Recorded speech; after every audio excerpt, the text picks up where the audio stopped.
So did you have a color change? Yes, so you know a reaction happened. Did you have a weight change? No. Why? Because mass should be conserved. Okay? All right. Once we get Adam over here, we're going to, example 3.1. So a chemist, this is on page 73. Chemist notices that when given enough energy, a certain white powder changes into two different substances, tin and oxygen. The chemist watches, I got new markers. The chemist watches 151 grams of powder. 151 grams of powder undergo this change. The chemist easily collects the tin that was formed and measures the mass to be 119 grams. Unfortunately, he can't collect the oxygen that was formed and therefore can't determine its mass. But because of the law of mass conservation, how can we figure how much oxygen was in it? Well, that's, the oxygen had to go somewhere. Just because they can't collect it doesn't mean that it's not there. So how do you think you would figure that out? This was a hard one. So you just subtract the two. This is tin and oxygen together.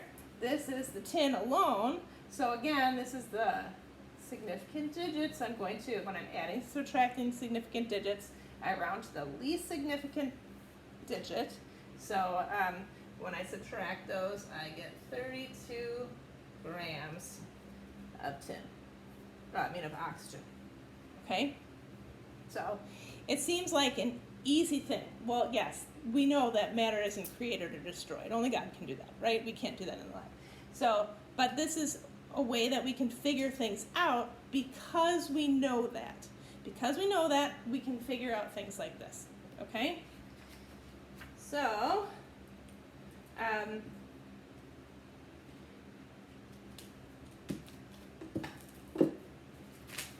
this is, I'm sure you've seen this before, periodic table. Please don't memorize it. I mean, if you want to, go for it, memorize it.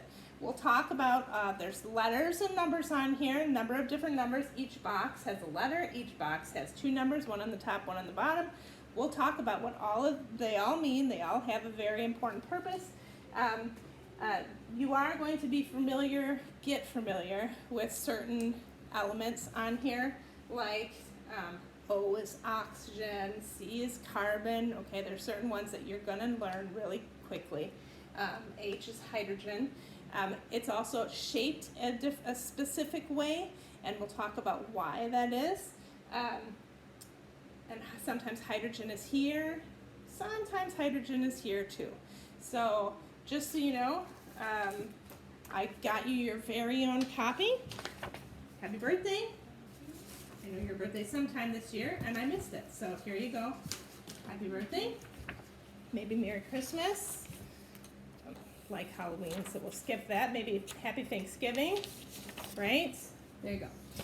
So you can use this on every test. Please don't memorize it. Just use this on every test. Or it's also in your book here, and also at the front of your book. It's in your book.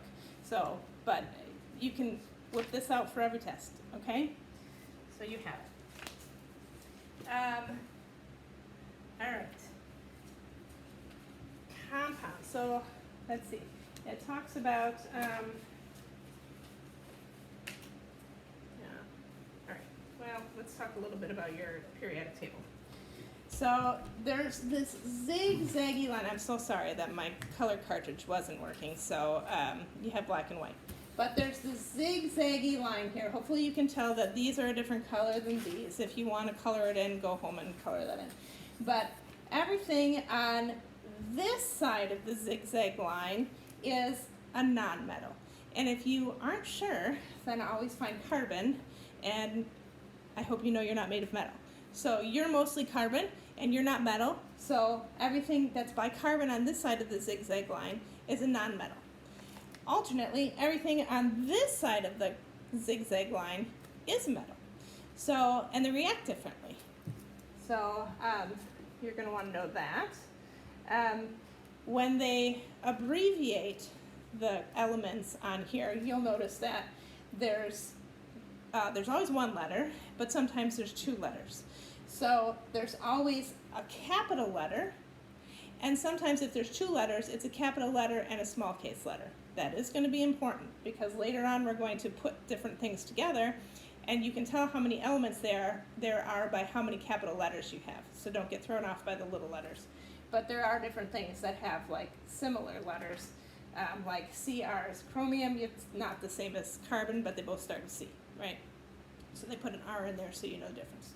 And there's different things that make no sense, like, you know, lead is Pb and, you know, silver's, you know, different things that don't make sense. But the ones that you'll need to know is, we'll go over them a lot of times.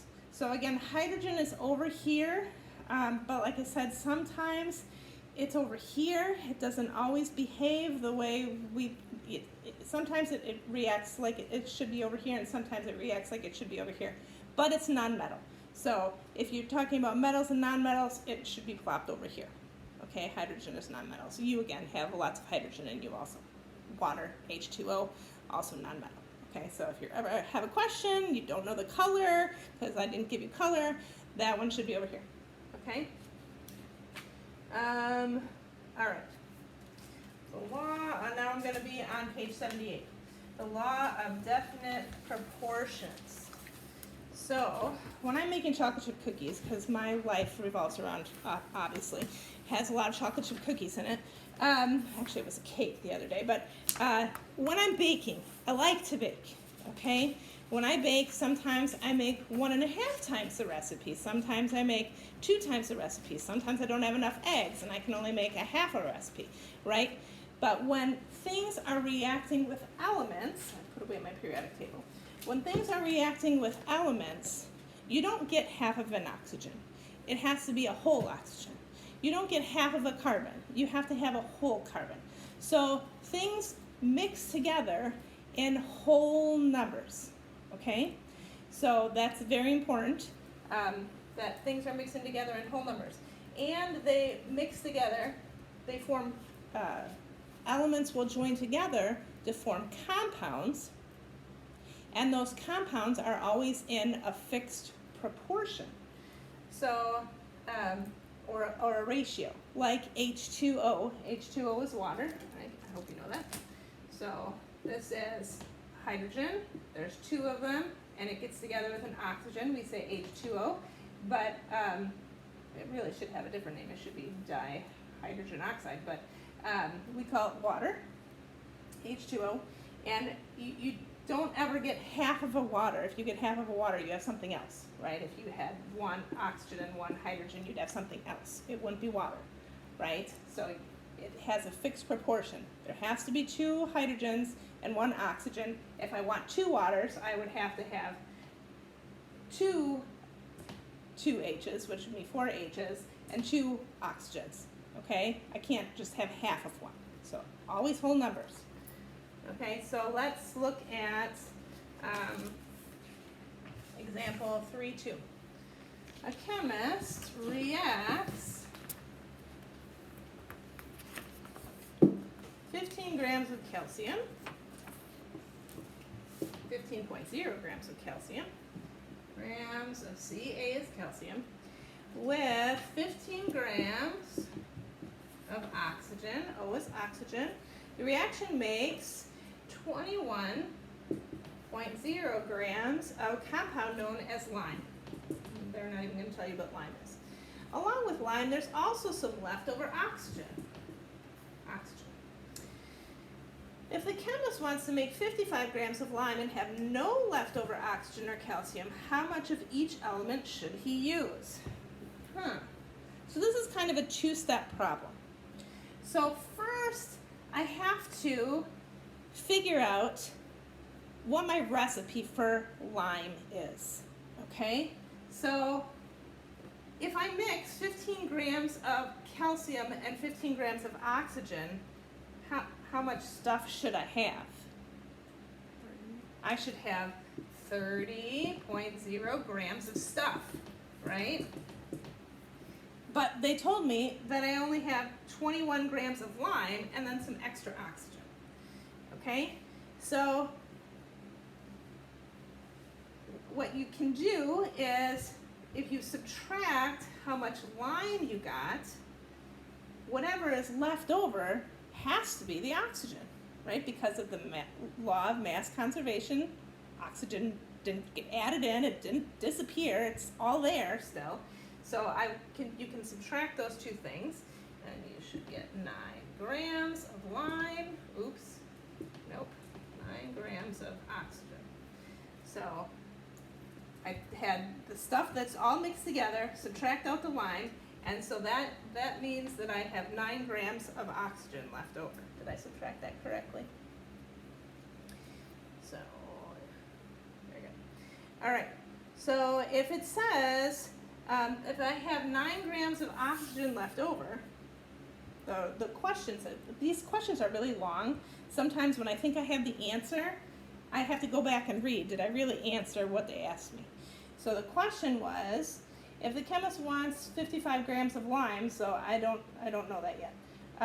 So if he wants 55 grams of lime and no leftover oxygen, how much of each element should he use? Well, if he wants to make only lime and not have any leftover oxygen, how much calcium should he use? All of it, right? Because it all turned into lime. So my recipe is going to be 15 grams of calcium. How much oxygen should he add if he wants it all to turn into lime and not have any oxygen left over? Well, I had 9 grams left over here, so what's 15 minus 9? So my recipe then is 15 grams of calcium and 6 grams of oxygen, okay? Just like when I'm making chocolate chip cookies. I don't use all my flour. I don't use all my eggs. I always have leftover. So I don't have to add those. They're just there for next time. Okay, so now this is the recipe, right? But that's still not the answer. The chemist wants to make 55 grams of lime. So this time he made 21 grams. Now I want to make 55 grams. So just like when I make chocolate chip cookies, sometimes I make 2 times the recipe or 3 times the recipe or 4 times the recipe. When I'm on Christmas time, we make a lot of cookies, right? So he wants to ramp it up too. He wants to go from 21 grams up to 55 grams. So if you go 55 grams, what he wants, 0.0, nope, just 55. Over 21.0 grams, what he has, you're going to find out how many times he's going to double that. He's more than doubling the recipe, right? If you do 55 divided by 21, you find out that it's 2.6 times the recipe. 2.6 times the recipe. So he wants more than what he started with. So then that's a gram over a gram, so there's no unit on that. So then, if I know that this is my recipe, and I don't want to have any leftover calcium, I don't want to have any leftover oxygen, I just want to make all lime, I'll just 2.5, 2.6 times that, and 2.6 times that to find out how much calcium and oxygen I should add together. So you're going to go 15, I'm going to erase this, so don't rewrite. Did I lose anybody yet?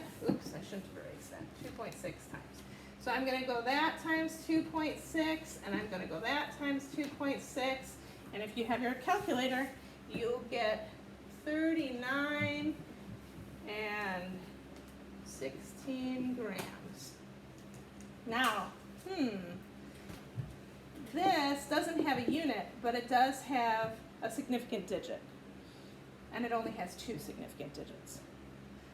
So when I'm taking this has 3 significant digits times 2 significant digits, when I'm multiplying and dividing significance, I just take the least significant digits. So this only has 2, my answer can only have 2.